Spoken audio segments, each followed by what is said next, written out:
Vronsky and Anna had been travelling for 3 months together in Europe. They had visited Venice, Rome, and Naples, and had just arrived at a small Italian town where they meant to stay some time.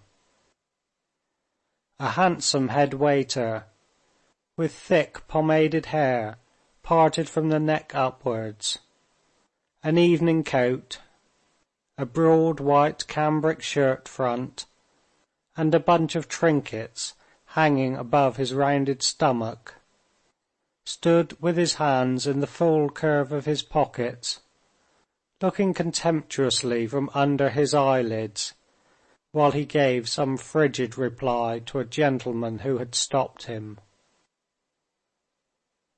Catching the sound of footsteps coming from the other side of the entry towards the staircase, the head waiter turned round, and seeing the Russian count, who had taken their best rooms, he took his hands out of his pockets deferentially, and with a bow informed him that a courier had been, and that the business about the palazzo had been arranged. The steward was prepared to sign the agreement. "Ah, I'm glad to hear it," said Vronsky.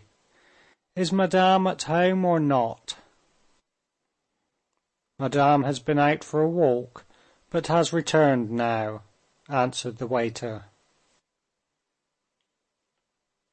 Vronsky took off his soft, wide-brimmed hat, and passed his handkerchief over his heated brow and hair, which had grown half over his ears, and was brushed back, covering the bald patch on his head. And glancing casually at the gentleman, who still stood there gazing intently at him, he would have gone on. "This gentleman is a Russian, and was inquiring after you," said the head waiter. With mingled feelings of annoyance at never being able to get away from acquaintances anywhere, and longing to find some sort of diversion from the monotony of his life, Vronsky looked once more at the gentleman, who had retreated and stood still again, and at the same moment a light came into the eyes of both. "Golenishtchev! Vronsky!" It really was Golenishtchev, a comrade of Vronsky's in the corps of pages.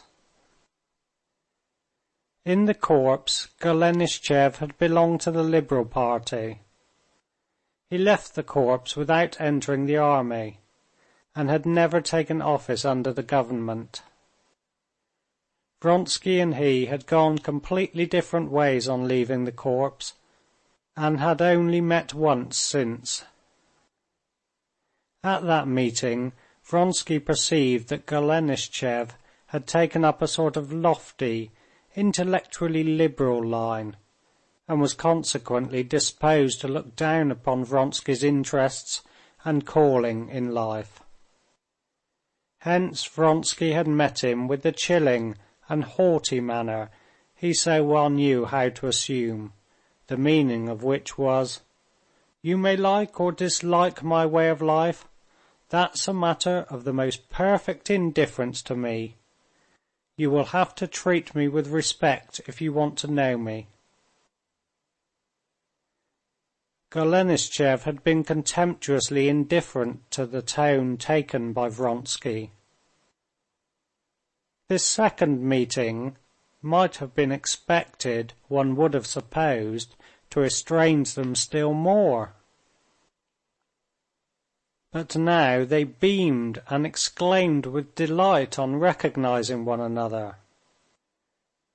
Vronsky would never have expected to be so pleased to see Golenishtchev, but probably he was not himself aware how bored he was. He forgot the disagreeable impression of their last meeting, and with a face of frank delight held out his hand to his old comrade. The same expression of delight replaced the look of uneasiness on Golenishtchev's face. "How glad I am to meet you," said Vronsky, showing his strong white teeth in a friendly smile. "I heard the name Vronsky, but I didn't know which one. I'm very, very glad. Let's go in. Come, tell me what you're doing." "I've been living here for 2 years. I'm working." "Ah," said Vronsky with sympathy. "Let's go in." And with the habit common with Russians, instead of saying in Russian what he wanted to keep from the servants, he began to speak in French. "Do you know Madame Karenina? We are traveling together. I am going to see her now," he said in French, carefully scrutinizing Golenishtchev's face. "Ah, I did not know." Though he did know, Golenishtchev answered carelessly. "Have you been here long?" he added. 4 days," Vronsky answered, once more scrutinizing his friend's face intently. "Yes, he's a decent fellow, and will look at the thing properly," Vronsky said to himself, catching the significance of Golenishtchev's face and the change of subject. "I can introduce him to Anna. He looks at it properly."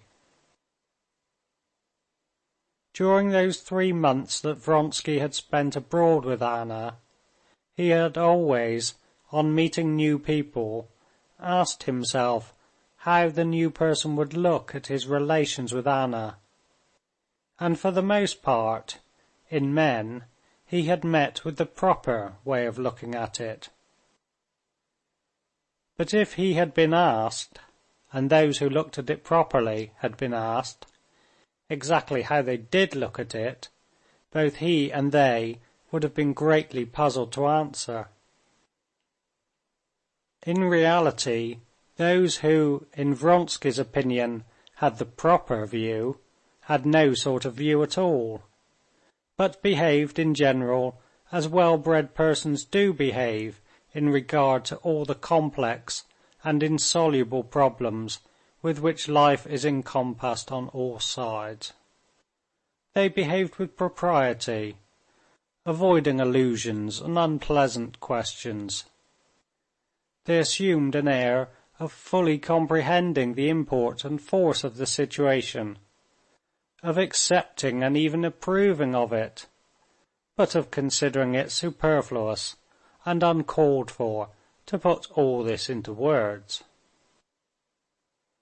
Vronsky at once divined that Golenishtchev was of this class, and therefore was doubly pleased to see him. And in fact Golenishtchev's manner to Madame Karenina, when he was taken to call on her, was all that Vronsky could have desired. Obviously, without the slightest effort, he steered clear of all subjects which might lead to embarrassment. He had never met Anna before, and was struck by her beauty, and still more by the frankness with which she accepted her position. She blushed when Vronsky brought in Golenishtchev, and he was extremely charmed by this childish blush overspreading her candid and handsome face. But what he liked particularly was the way in which at once, as though on purpose, that there might be no misunderstanding with an outsider, she called Vronsky simply Alexey, and said they were moving into a house they had just taken, what was here called a palazzo. Golenishtchev liked this direct and simple attitude to her own position. Looking at Anna's manner of simple-hearted, spirited gaiety, and knowing Alexey Alexandrovitch and Vronsky, Golenishtchev fancied that he understood her perfectly. He fancied that he understood what she was utterly unable to understand.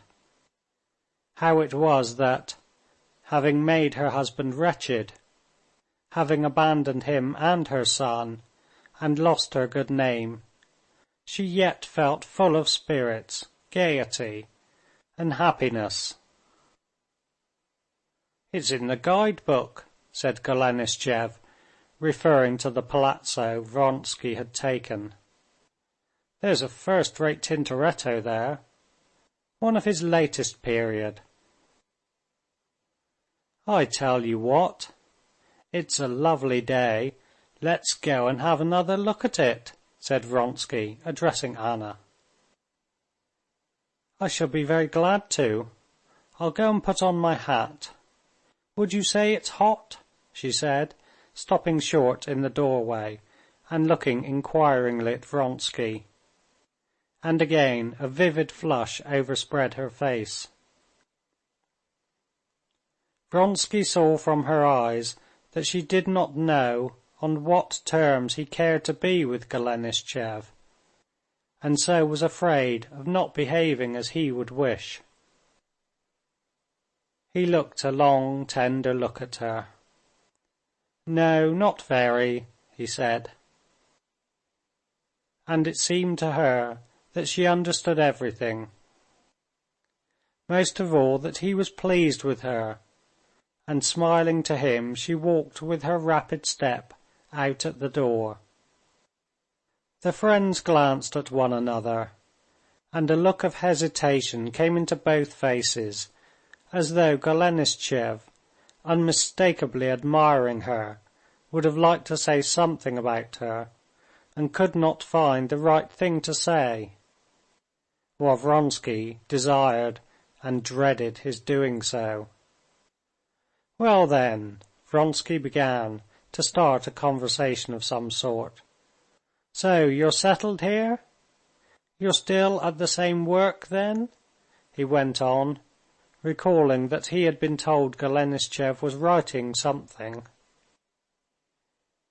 "Yes, I'm writing the second part of the Two Elements," said Golenishtchev, coloring with pleasure at the question.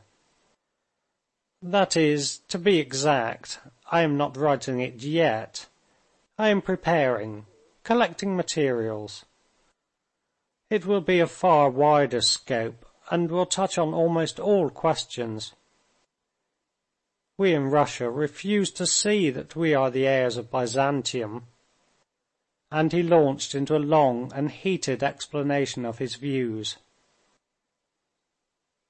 Vronsky, at the first moment, felt embarrassed at not even knowing of the first part of the Two Elements, of which the author spoke as something well known.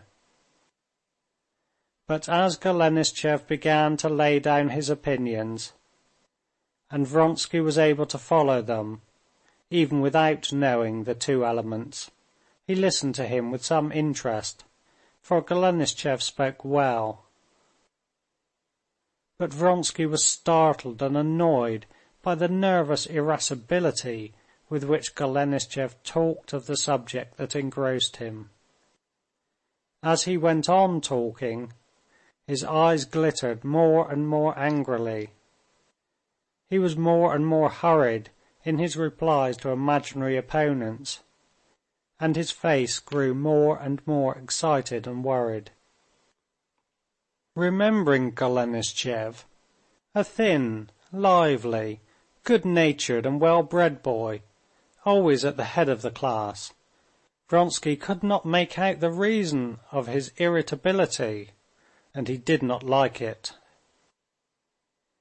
What he particularly disliked was that Golenishtchev, a man belonging to a good set, should put himself on a level with some scribbling fellows with whom he was irritated and angry. Was it worth it? Vronsky disliked it, yet he felt that Golenishtchev was unhappy and was sorry for him.